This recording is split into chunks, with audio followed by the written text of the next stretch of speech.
Hello friend, ये dot bike का fender ढलेगा expel में। आप लोग देखो, इसमें थोड़ा मॉडिफाई करके ढलना पड़ेगा। कैसा लगता है फेंडर ढलने के बाद, आप लोग देखो।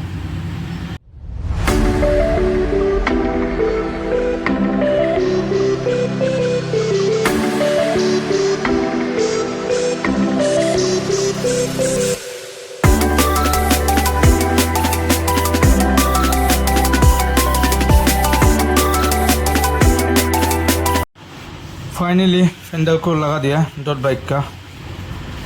कैसा लगा अभी आप लोग बोलो।